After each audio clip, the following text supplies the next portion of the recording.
So good day, everyone. Welcome to the next webinar of the World Values Survey Association. It's a pleasure to greet you all. Today we are speaking about an important topic about reproductive agency and how it is associated with subjective well-being. We are very pleased today to have with us a speaker, Karin Boge, who is a Swedish social anthropologist, an educational developer, and also a doctoral researcher at Karolinska Institute. Karin has recently defended her PhD, which was also based on the WS data. And we sincerely congratulate Karin. We are very happy that the World Values Survey was able to contribute a small token to your professional success. Karin's work focuses on global public health, sexual and reproductive health and rights, gender norms, and sustainable development. Karin is affiliated with the Global and Sexual Health Research Group and contributes to higher education development and sustainable health initiatives. Karin's research examines how social norms and reproductive agency influence health outcomes, particularly in sub-Saharan Africa and migrant communities in Sweden. Today, Karin will present her analysis of a subset of questions from Wave 7 of the World Values Survey, which is not that widely used and known. It is a gender module, which has been surveyed in 4 sub-Saharan African countries, in Ethiopia, Kenya, and Nigeria and Zimbabwe. And Karin will also additionally present some of her more recent findings on this topic. This data is available as a part of national data sets in the WS Wave 7, but not included in cross-country Wave 7 datasets. So if you're interested in analyzing this data, after the webinar, it is indeed also included and accessible at the WS website. Karin, the floor is yours. Thank you very much. We are very happy to welcome you to the WS webinar today. Thank you so much, Ksenia. And thank you so much for inviting me to speak here to your community. This is an honor to be invited to share some of the work I've been doing. Just before we start, I want to add that, of course, I am not a representative of the populations under study. I do want to say that I have partly grown up in Zimbabwe, and most of my professional career has been in collaboration with universities and civil society sectors based in this region, but I do not, of course, there's a lot of perspective here that I lack. But as Ksenia just said, the data is available online and there's been a change. The module is open to be used, and I will talk about it a little bit later in the methods section of this presentation. So I will focus on one of the studies that was part of my PhD, and that was also included or came out as a result of the collaboration with the World Values Survey to enhance its battery of questions on sexual and reproductive health and rights.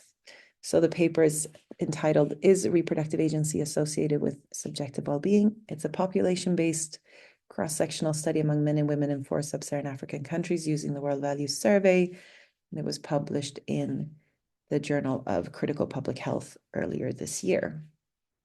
I'm at Karolinska Institute, and that is the research group that I work with is based there. Right. So I think let's start with why did we do this study? And I think one of the biggest changes, or I think most of us would agree, that has happened in the past 100 years to human existence is the ability for individuals to plan and choose whether or when to have children and how many children to have and how to space them, and also who to have them with. So in the past 30 years, there's been this really important normative shift in how we think about reproduction and fertility that kind of informs the thinking of this paper and of this project at large. It's been really since the groundbreaking conference, the International Conference on Population and Development in Cairo in 1994, when the global discourse around population and reproduction shifted from one of population development through fertility control to one that focused on women's empowerment, bodily rights, autonomy, choice, health, and well-being. So before then, policies had led to quite coercive fertility and population control programs, which had compromised and violated primarily women's and girls' bodily autonomy, such as, for example, forced sterilization. So this is illustrated with the book, The Population Bomb, which came out in the late 1960s. So, but at this conference, a picture of which is shown on the right, this thinking shifted much due to the presence of women's rights organizations that were present at this conference. And they represented, of course, a lot of people who had suffered these injustices. But so here, for the first time, leaders committed to investing in rights and choices of individuals rather than population size. And they also made the link to better quality of life for people today and tomorrow. And since then, this emphasis on empowerment or human rights and health or well-being has been strengthened in different global policies, programs, and frameworks.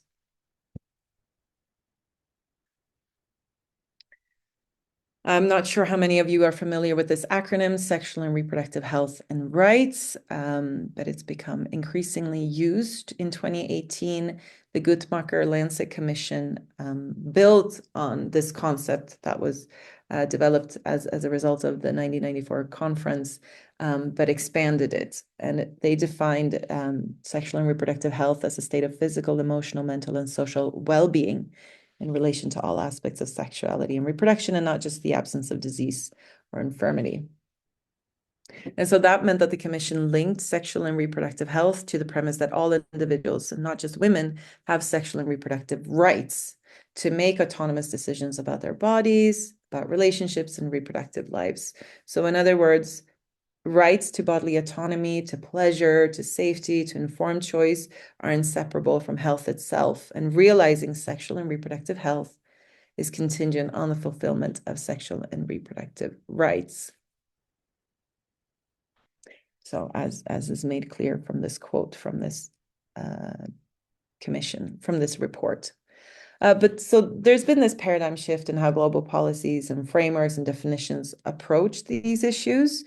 But research, and then here I'm mainly referring to global quantitative research tools, they still need to be refined to better capture choice and empowerment. Also, the implications of such empowerment for health and well-being need further exploration, especially in regions like sub-Saharan Africa, because there have been a lot of investments in contraceptive programs and SRHR programs in recent decades.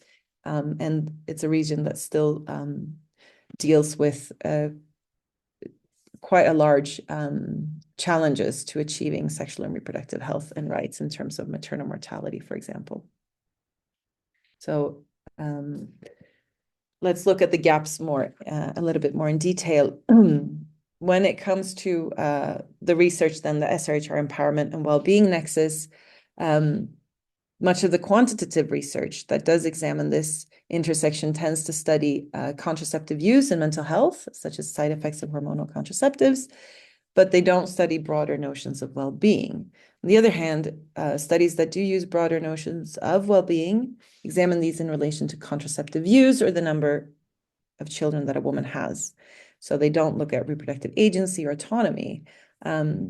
Looking at these issues of fertility or how many kids a woman has, of course, a risk of reducing a woman's worth to the extent that she can reproduce the next generation. But really, to honor the progress made in ICPD in 1994, we would argue that it's important to consider a woman's sense of her own agency in the decisions and actions taken to have kids or not have children, which can also be thought of as reproductive agency. So they should be also important to consider.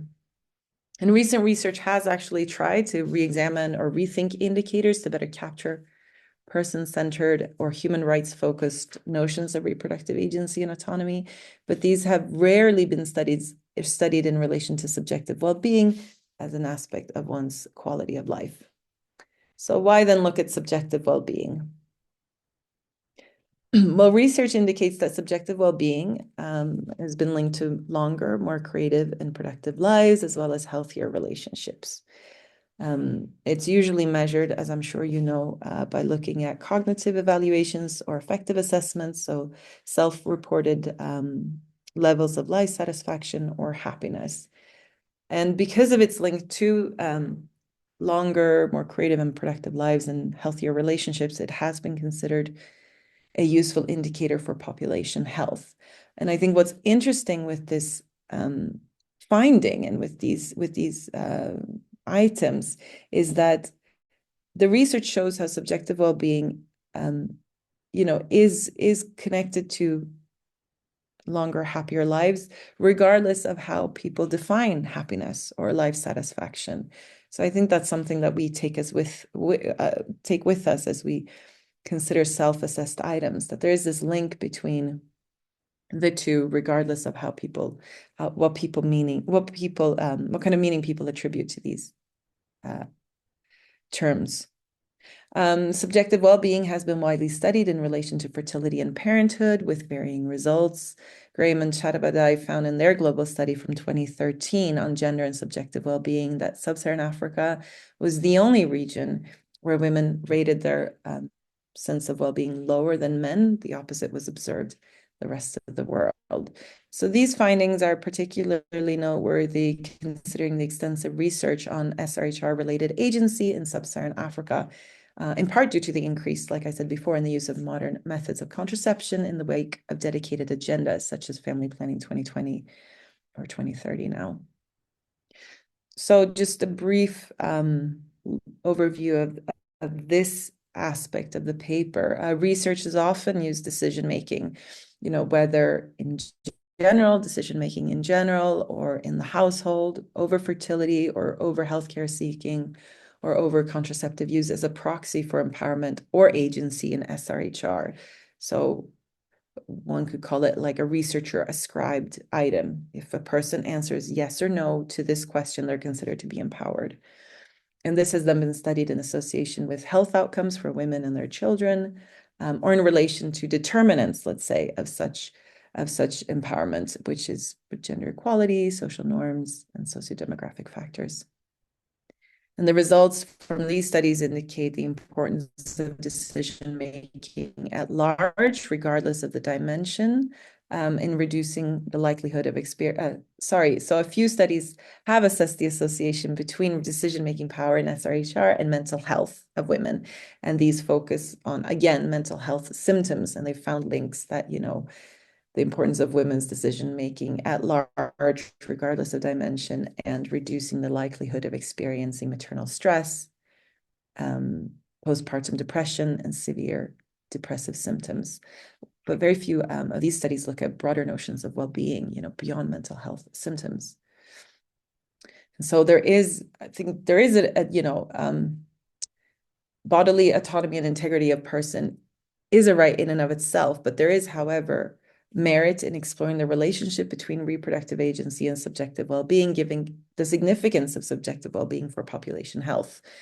And then in particular, then following the investments in contraceptive programs, the varied patterns of use and the expected growth in contraceptive use across countries in sub-Saharan Africa, there is a need to enhance our understanding of how reproductive agency is associated with social subjective well-being beyond just mental health, especially in the light of recent cuts to such programs by the US government. So what then is reproductive agency? We use this the definition from the framework developed by the International Center for Research on Women, developed in 2018. They have a framework for reproductive empowerment, to which reproductive agency is a core.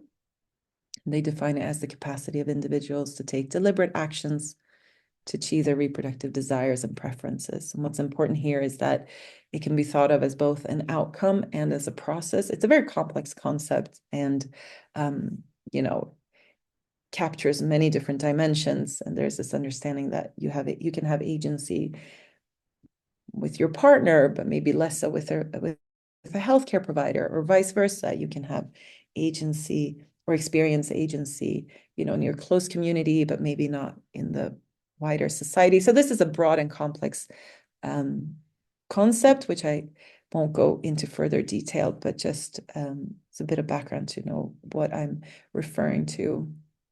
We also think of it as agency as rights, like human rights in practice, rather as a contrast to rights on paper. So you might have a right to something according to the law, but because of norms and because of a range of different aspects in society, you might not be able to fulfill or carry out or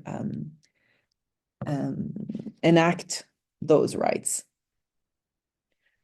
When it comes to measures of empowerment or agency, they vary greatly. And while some surveys now include subjective assessments of decision-making in sexual and reproductive health, there's still benefit to including them in global surveys to track variations across time and contexts. Research has also mostly focused on researching reproductive agency or empowerment among married women, leaving out basically everybody else. Now I'm talking about larger, surveys. So adolescent women or unmarried women are often left out, transgender people and other groups that experience discrimination, as well as men and adolescent boys. And the impact of married women's empowerment or agency has also been analyzed in, like I said before, to contraceptive use, but contraceptive use can be considered an inadequate indicator of reproductive agency because it doesn't capture those people who have taken empowered choice to become pregnant. So with that background, the aim of this paper was to investigate the association between self-reported agency and different indicators of subjective well-being among men and women of reproductive age in 4 sub-Saharan African countries: Ethiopia, Kenya, Nigeria, and Zimbabwe. How did we do this? Well, as was mentioned previously by Ksenia, we collaborated with the World Values Survey, which I won't go into further detail, as I'm sure you're familiar with this large and global tool, given that you're here. But what is interesting, I should say that this study came out of this collaboration that really started in 2016 when the research group I belong to had an opportunity to collaborate with the World Values Survey and look at the survey and see that there were some opportunities and potential to develop the items on SRHR and sexual and reproductive health and rights. That is the focus of our research, but also noting that there were many changes happening in this field globally.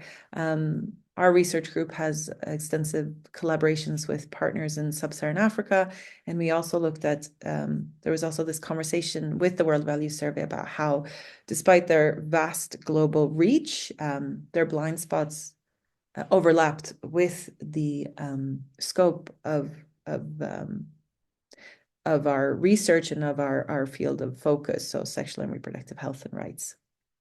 So there was an opportunity here then to collaborate, expand the reach of the World Values Survey, and also to look at how can we enhance the items looking at SRHR.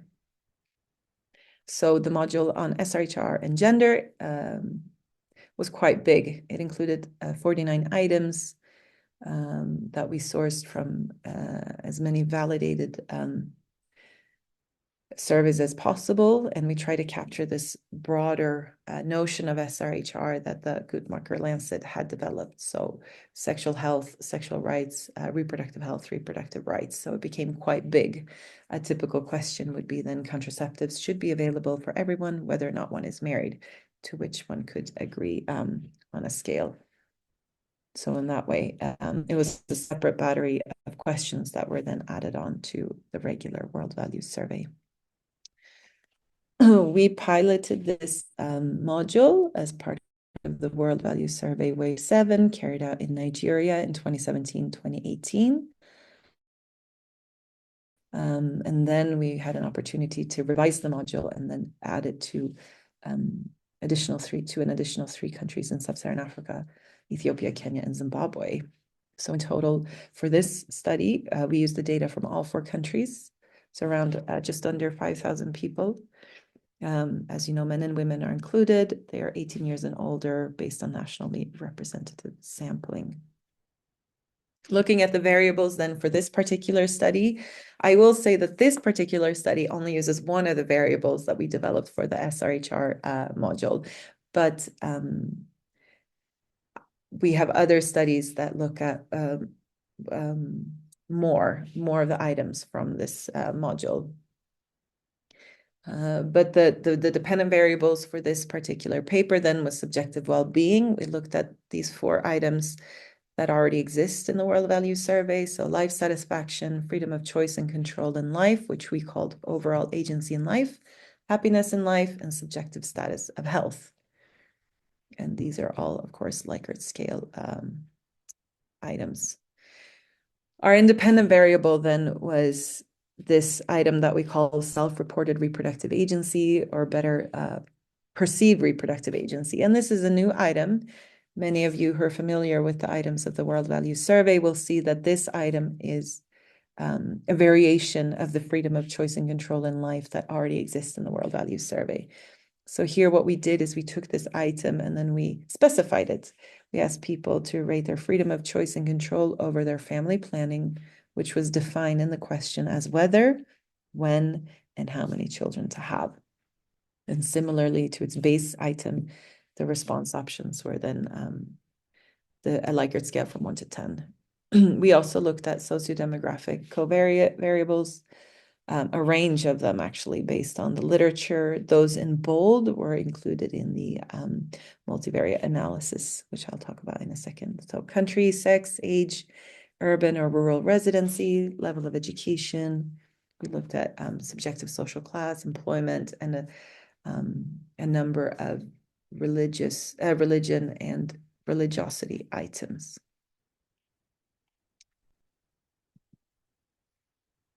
We used logistic regression analyses for the association between reproductive agency and subjective well-being. We included sociodemographic variables, as I just said, based on their conceptual relevance and grounding in the literature. In our modules, we controlled both for sociodemographic factors, but also for the other subjective well-being variables. So we did 2 models, which are included in more detail in the paper. The method and analysis for the study was approved by the Swedish Ethical Review Authority to analyze data in Sweden that had been collected abroad. So what did we find? First, a little bit about our analytical sample. So like I said just before, we collected data among just under 5,000 participants, and we excluded those who did not have a value on reproductive agency or those who were not of reproductive age, so which left us with a sample of just over 4,000 people, about 1,100 from each country except Zimbabwe, which was just under 1,000 people. So who was in our sample? Just a brief descriptive account. There was an equal distribution of male and female respondents. It was quite young sample, representing, of course, the demography of the region. Majority of the respondents had a partner, had at least 1 child, lived in rural areas, and had some level of education, primary or lower secondary. As generally a financially strained population, only 20% were employed. 50% identified as low, middle, or working class. 25% had managed to save money in the past year, but 72% had either just received money or even spent savings and borrowed money. It was mostly a Christian sample and a sample of populations that rated themselves as highly religious. So just under 70% were Christian, 26% were Muslim. 98% thought religion was important in their lives, and just over 90% thought of themselves as religious. Just under 90% attended religious services often. So then we looked at respondents' reproductive agency, generally quite high level of agency. You know, we defined level of agency. So if you rated it as 1 in the answer, 1 is very low and 10 is complete control and choice. And so the median was 8. There were very low differences by sex and larger differences by country, where Nigeria had the lowest mean and median, and Zimbabwe had the highest. We used the total sample median to create two groups, which created a group of 55% had high reproductive agency, either that included those people who had rated their agency as the median 8 or above, and all the people who had then rated it 1 to 7 were considered to have low reproductive agency. We did an analysis of how high reproductive agency was associated with sociodemographic factors, and found that those who reported high reproductive agency were male, lived in Ethiopia and Zimbabwe, had no children, had higher education, were employed, and were rated themselves as upper social class. Looking then at the respondents' subjective well-being, we found that they were overall satisfied with their life. When we also dichotomized these variables, so we based it on in life satisfaction. The median total sample median was 5, and in the other one, overall agency in life, it was also 8. Right, this helps to understand these graphs. So 66% rated life satisfaction as high, and 51% rated their overall agency in life as high. And let's see if my animations work. Here we go. And then we're looking at subjective status of health. 75% consider themselves to be in good health. And here we dichotomize the groups based on the response options. So the World Value Survey has already defined. You don't answer from a scale from 1 to 10, but rather you can have the response options are like in great health, not so good, or quite good health. And then they are categorized that way. So we just used the predefined categories to create two groups, and they were generally quite happy.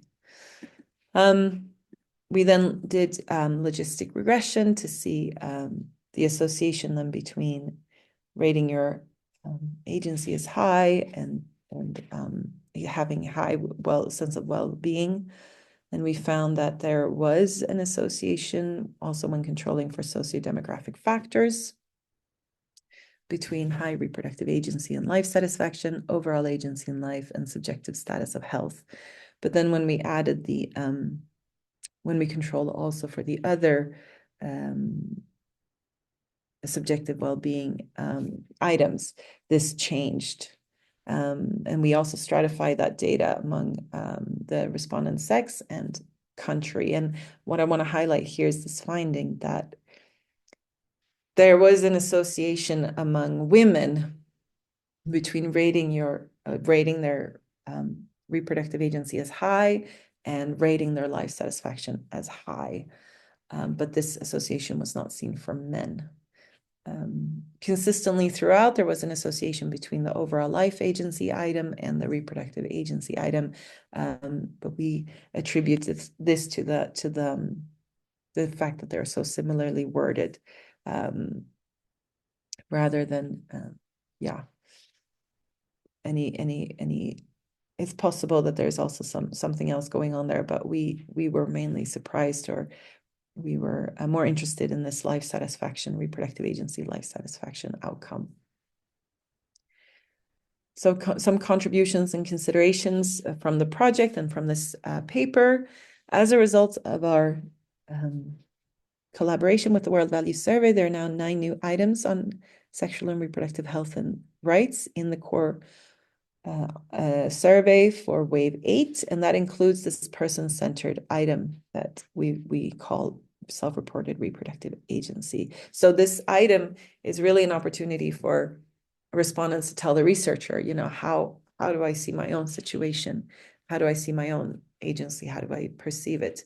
And this is kind of what's been lacking in the research up until now. So there's a huge contribution in terms of analyzing this outcome in relation to other, not just the SRHR values or items on attitudes and values, but you can also analyze it in relation to other norms and values. As you know, the World Value Survey is huge. But there are, of course, considerations to be considered as well. before moving on to the conclusions. And that's, of course, that this paper deals with correlations and not causation. We can't say anything about that. The generalizability is limited to the 4 African countries. The data does not really include groups that experience marginalization, such as transgender people. While it does open up, and we ask not just married women, we ask everybody of everybody. Whereas in this paper, we looked at those of reproductive age. But I believe the New World Values Survey, if I'm not mistaken, has more response options for respondents to define their gender. We lose a lot of data or information, you could say, not data, but you could lose information when you dichotomize, but we decided to go ahead with that anyway. We did not have cognitive interviews to inform the design of this survey item, so that's also a limitation to take into consideration.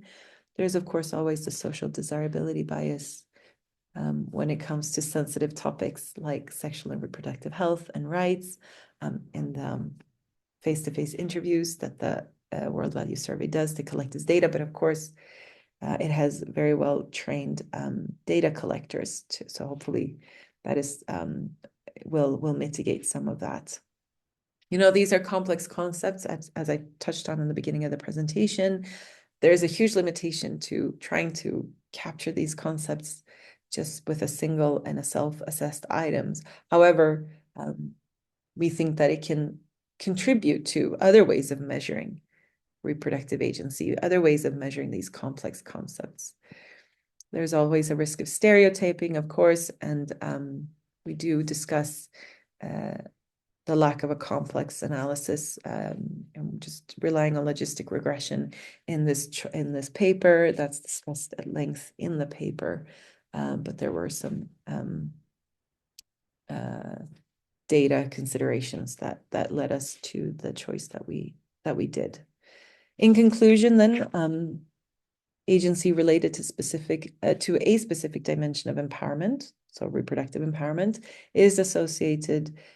seems to be associated with subjective well-being at large, particularly for women in this area, in this region, where women tend to have lower subjective well-being than men. So it really speaks to the importance for women here to be able to have a sense of control and freedom of choice with regards to their reproductive choices. We also think that the SRHR research community needs to continue to develop, apply, and scale up appropriate measures that are aligned with an understanding of agency and empowerment as really transformative processes that can lead to meaningful changes in power relations, both within individuals and societies, because of their implications for health. So I think this study is a contribution to a larger conversation, and hopefully with more data coming in, you can complexify this and see what we can learn from other studies, different contexts or different types of analyses. We do have some recommendations in the paper for researchers to consider all methodologies to explore the intersection between reproductive agencies and broader concepts of well-being, not just mental health symptoms, and to be inclusive, not just look at married women, not just look at women, but of everybody, really. Funders, we really think they should support research beyond cross-sectional studies to provide policymakers and communities with a rich evidence-based. Program managers should really consider indicators of success that focus on bodily autonomy and rights rather than just contraceptive use or unmet need. And policymakers, we recommend that they adopt a holistic approach and strategically invest in and prioritize activities that explicitly focus on enhancing agency, particularly for women, such as quality lifelong education, comprehensive sexuality education that's age appropriate, equitable access to sexual and reproductive health care services and information on contraception and abortion, as well as access to economic opportunities overall. So I'll stop there. Thank you so much, mostly to the respondents, to the Secretariat and the Secretary General, to the principal investigators, the supervisors of my thesis, as well as the co-authors. Thank you very much, Karin. Very interesting presentation. The floor is now open for questions. So if you have any question, you are welcome to raise your hand or you can post it in chat. And while everyone is thinking, I will start. I have 3 questions.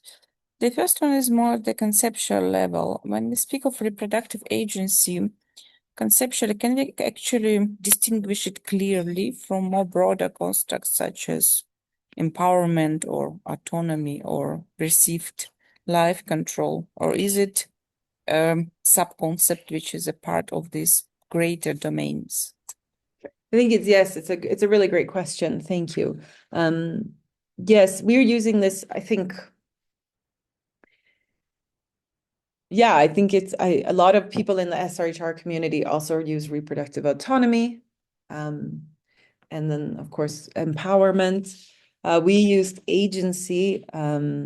We based it on, let me pull up the slide again. I thought maybe it can be helpful to show the framework that we used, which is to develop them.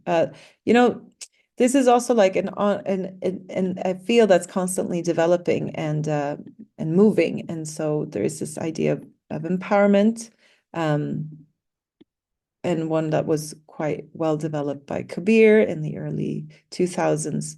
And looking at, empowerment really is about people who've not had a lot of opportunity or in life to expand those opportunities. And so here we go.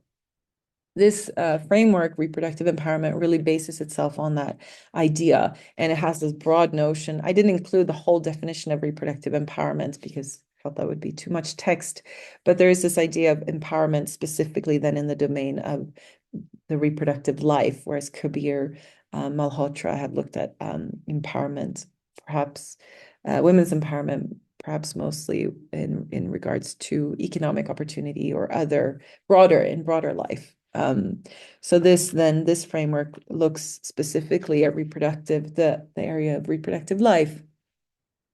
And I think that these concepts overlap, definitely. I think empowerment is much, much broader than agency, or that's how they develop it, or that's how they frame it in this framework. We called it reproductive agency because we thought it was the wording of the item reflected this aspect of being able to take deliberate actions to achieve desires and preferences. Autonomy, this idea of autonomy, I think, is important. We talk about bodily autonomy, and that's important. But in terms of negotiating your reproductive preferences and desires, you have to take so much into consideration. Is it always a negotiation? Is it with your body and time? Is it with your partner? Is it with your family? Is it with society? Is it with your own expectations? So there is this aspect of capturing something that's quite dynamic and relational. So I think that's what led us to conceptualizing this item as agency rather than autonomy, which has which connotes to this idea of being independent, let's say, or like I'm completely autonomous.